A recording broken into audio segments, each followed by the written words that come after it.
I would like to address all of you here today who are not, at this time, living with an active cancer. All of you who, like me, have the gene, but unlike me, are currently cancer-free. Don't for 1 second think that just because you don't have cancer doesn't mean that you aren't allowed to be afraid. It doesn't mean that you aren't suffering, and it doesn't mean that you don't need to be educated. In fact, you, of all people, need to know your options. Well, you have 3. In my unprofessional but personal and experienced position. Number 1, you can choose to ignore the fact that you have this wonky gene and just go on with things while hoping for the best. Number 2, you can accept your genetic predisposition and choose to screen carefully. Number 3, you can accept your genetic predisposition and choose to have prophylactic surgeries. When I was in your situation, I think I chose to be kind of in the middle of all of this. I had accepted that I had the gene. I knew I was going to have to screen carefully and then face surgery one day. The problem was, I was absolutely terrified at the prospect of losing my breasts. In light of this, I figured I was pretty darn smart because I had a plan. A lot of the speakers today have talked about plans. This is what we BRCA family members tend to do. I was going to be proactive and very clever. I would have a hysterectomy when I was older, of course, after I had all my children at my own leisurely pace. That way I would lower my chances of getting breast cancer and everything would be fine. I had no intention of having a prophylactic mastectomy. I just wasn't afraid of breast cancer. I know, it's ironic, isn't it? I was terrified of ovarian cancer due to the way my nana suffered because of it. But I had a totally uneducated, ridiculous idea that no one ever died of breast cancer anymore. Probably, I would imagine, this was because my mother fought it so bravely, selflessly, and the way I saw it at the time, effortlessly. I didn't know the hell she was going through because, selfishly, I didn't ask. So, needless to say, breast cancer was totally treatable in my mind. You find a lump, you go to the doctor, you get it removed if it's bad news, or you get a mastectomy, and you're fine. Shows what I knew. Luckily, the HPOC Society helped educate me, and I became far less ignorant of all the crazy complexities that come with being part of a BRCA family.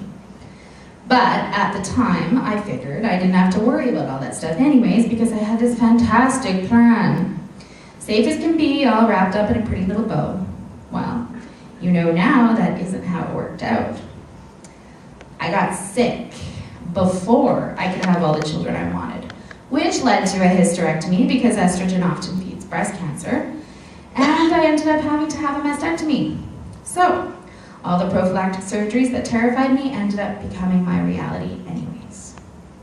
Look, I know it hurts to be told you will likely get cancer one day unless you choose to undergo these crazy life-altering surgeries. It's scary.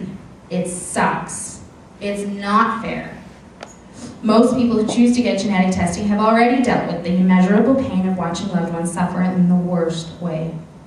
It seems so horrific that they also have to deal with decisions no one should ever have to concerning their body, their future, and their life.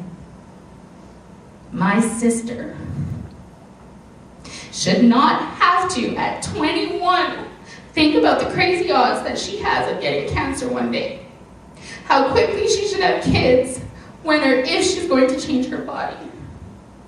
But the truth is she should not have had to miss out on getting to know her Nana. She should not have had to watch her mother battle cancer while she was only a kid. And she should not have to watch her sister fight for a future. I am biased. I'm not going to stand here fighting for my life and pretend that I wouldn't give every limb I have just to go back and do what some very brave women I know have done. Take control of this blasted disease before it has the chance to invade their bodies. I know it's a very personal and painful decision, deciding if you want to have genetic testing done in the first place. Then to figure out what to do with that information, especially if it turns out you're BRCA positive. Do you screen carefully or do you dive in head first and undergo every single related surgery? Or maybe you opt to go somewhere in between, like I had thought I would. Or Perhaps you just sit, overwhelmed, confused, and scared, unsure of what the hell to do. Well, my friend, join the club. I think, at least for many people here today, that this is the most common scenario. This, I believe, is where education should come in. Knowledge is power. We all know that. That's why I believe so strongly in educational organizations like the HBOC Society and all that they can offer to those who are in this life space. Like the Society, all BRCA families need to come together more now than ever before because of our increasing population. We need to teach teens, young adults, anyone who is right now terrified because they don't want to go through what their loved ones have gone through, but they just don't have an answer. Some of them don't know if they should get genetic testing in the first place, and if they do, they don't know how to cope with a positive diagnosis because hell, they don't know what to tell their boyfriend, or they don't know what their breast would look like if they opted for a prophylactic mastectomy. They don't know if they want to have kids right away because they don't know when they should get a oophorectomy. What is a oophorectomy anyways? They wonder, and will my husband still want me if I do all this? And is there anything I can do, or eat, or take to stop this potential hell from happening to me? Or hey, what about the people who get a negative result? That's great news, right? They don't have the gene. Lucky. But why are they hurting then? Why is their heart filled with guilt because people they love have to go through the pain of fear, or worse, illness, and they don't? Let's not forget the people who want to get tested but whose results are inconclusive. What should they do? How do they make a potentially life-altering decision without knowing for sure? How does one cope with that? The truth is, there's no way to even begin answering these questions through anything except education.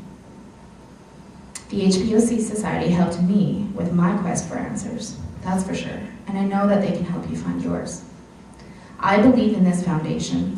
I believe that BRCA carriers need to come together like a family does and somehow get the upper hand on this disease called cancer. And the only way to do that is through teaching, support, and lots of love. Look, whatever you choose to do, my prayer is that you will always have health. Please know, however, that if you are entertaining the idea of prophylactic surgery, I know it's scary. Surgery hurts. The unknown hurts. But truly, from the bottom of my heart, cancer hurts more.